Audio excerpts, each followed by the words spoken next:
السلام علیکم ورحمۃ اللہ وبرکاتہ نحمدہ ونصلی علی رسولہ الکریم اما بعد فاعوذ باللہ من الشیطان الرجیم بسم اللہ الرحمن الرحیم رب اشرح لی صدری ویسر لی امری واحلل عقدۃ من لسانی یفقہوا قولی واجعل لی وزیرا من اہلی رب زدنی علما اللہم فقہنا فی الدین اللہم انی اسألک علما نافعا وعملا متقبلا ورزقا طیبا اللہم انفعنا بما علمتنا وعلمنا ما ينفعنا وزدنا علما ربی یسر ولا تعسر وتمم بالخیر وبک نستعین آمین یا رب العالمین۔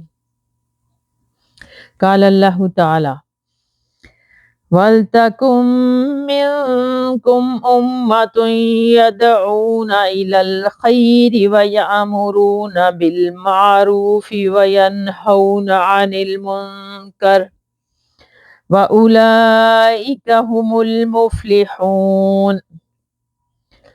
اللہ سبحانہ تعالیٰ نے ارشاد فرمایا، اور تم میں سے ایک گروہ ہونا چاہیے جو بلائی کی طرف بلائے، نیکی کا حکم دے اور برائی سے روکے، اور یہی لوگ کامیاب ہیں۔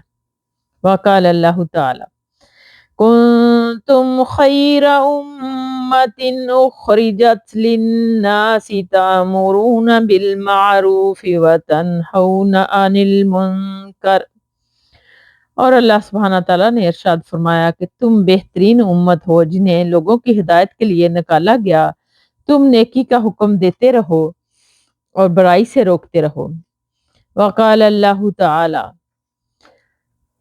خذ العفو وأمر بالعرف وأعرض عن الجاهلين۔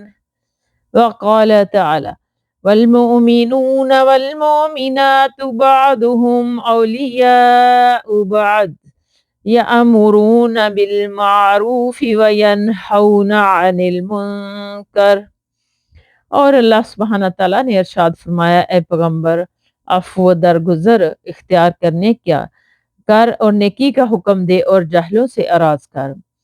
اور دوسری جگہ اللہ سبحانہ تعالیٰ نے ارشاد فرمایا، مومن مرد اور مومن عورتیں ایک دوسرے کے دوست ہیں، نیکی کا حکم دیتے اور برائی سے روکتے ہیں۔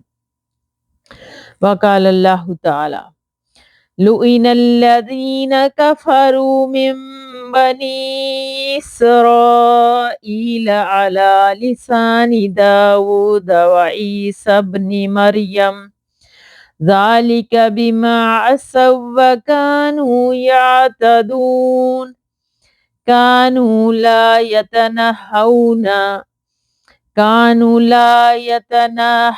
عن منکر فعلوہ لبئس ما کانوا یفعلون۔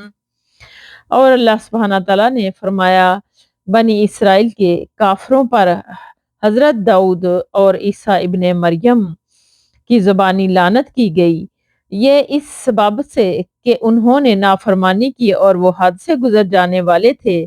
وہ ایک دوسرے کو ان برائیوں سے نہیں روکتے تھے جن کا وہ ارتکاب کرتے تھے، البتہ بہت برا تھا جو وہ کرتے تھے۔ وقال اللہ تعالی وَقُلِ الْحَقُّ مِن رَبِّكُمْ فَمَن شَاءَ فَلْيُؤْمِن وَمَن شَاءَ فَلْيَكْفُرْ۔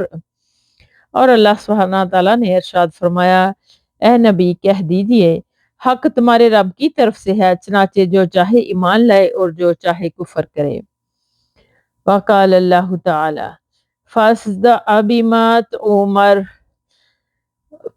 أَنجَيْنَا الَّذِينَ يَنْهَوْنَ عَنِ السُّوءِ وَأَخَذْنَا الَّذِينَ ظَلَمُوا بِعَذَابٍ بَئِيسٍ بِمَا كَانُوا يَفْسُقُونَ۔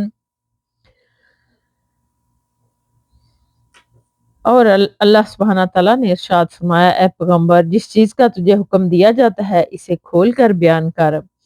اور نیز اللہ سبحانہ تعالیٰ نے ارشاد فرمایا کہ ہم نے ان لوگوں کو نجات دی جو برائی سے روکتے تھے اور ظالموں کی سخت عذاب کے ساتھ گرفت کی بے سبب اس کے باوجود وہ نافرمانی کرتے تھے۔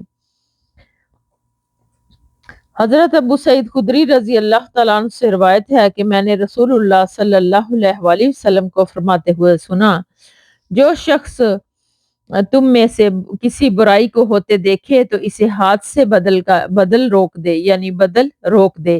اگر ہاتھ سے روکنے کی طاقت نہیں ہے تو زبان سے اس کی برائی کو واضح کرے۔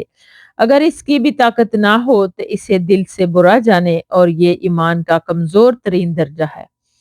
تو اللہ سے دعا ہے کہ اللہ سبحانہ تعالی ہم سب کو مضبوط ایمان عطا فرمائے۔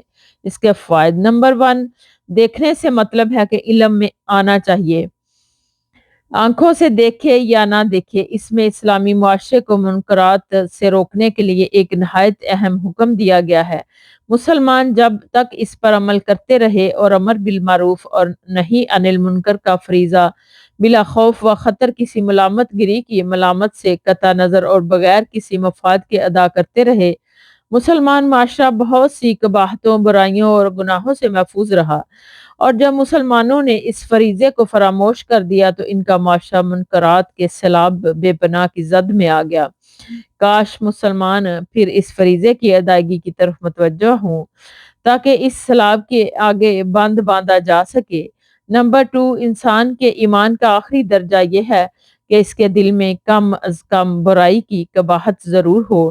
اگر برائی کی قباحت اور شناعت ہی دل سے نکل جائے تو پھر ایمان خطرے میں پڑ جاتا ہے۔ نمبر 3، دور حاضر میں نوجوانہ امت جس بے راہ روی کا شکار ہے اور فطروں کی جس قدر برمار ہے، اس میں اپنے ایمان کو بچانے کا ایک ہی طریقہ ہے، بالخصوص کالجز اور یونیورسٹیوں میں انسان دعوت تبلیغ، امر بالمعروف اور نہی عن المنکر کا فریضہ ادا کرے۔ اس سے کم از کم وہ خود تو بہکنے سے بچ جائیں۔ بے شک حضرت ابن مسعود رضی اللہ تعالیٰ عنہ سے روایت ہے کہ رسول اللہ صلی اللہ علیہ وآلہ وسلم نے ارشاد فرمایا، مجھ سے پہلے اللہ نے جو نبی بھی بھیجا اس کی امت میں سے حواری اور مخلص ساتھی ہوئے جو اس کی سنت پر عمل اور اس کے حکم کی اتباع کرتے۔ پھر ان کے بعد ایسے ناخلف لوگ پیدا ہوئے جو ایسی باتیں کہتے وہ کرتے نہیں تھے اور کرتے وہ کام تھے جن کا حکم انہیں نہیں دیا جاتا تھا۔ چنانچہ جو شخص اس سے ہاتھ کے ساتھ جہاد کرے وہ مومن ہے، اور جو شخص ان سے دل کے ساتھ جہاد کرے وہ مومن ہے۔ جو ان سے اپنی زبان سے جہاد کرے گا وہ مومن ہے، اور اس کے علاوہ رائی کے دانے کے برابر بھی ایمان کا درجہ نہیں۔ 30 مسلم۔ فائدہ: اس سے معلوم ہوا کہ منکرات کے ازالے کا حسب طاقت ہر مسلمان ذمہ دار ہے، بلکہ اس کے ایمان کی کسوٹی ہے۔ اگر ایک مسلمان منکر کے ازالے اور خاتمے کے لیے صحیح کرتا ہے یا کم از کم اسے برا سمجھتا ہے تو اس کے ایمان کی دلیل ہے، اور اگر برائی کو دل میں بھی برائی نہیں سمجھتا تو سمجھ لو کہ اس کا ایمان کے کمزور ترین درجے سے بھی محروم ہو گیا ہے۔ اعاذنا اللہ منہم۔ وآخر دعوانا ان الحمد للہ رب العالمین۔ سبحانک اللہم وبحمدک، نشہد ان لا الہ الا انت، نستغفرک ونتوب الیک۔ السلام علیکم ورحمۃ اللہ وبرکاتہ۔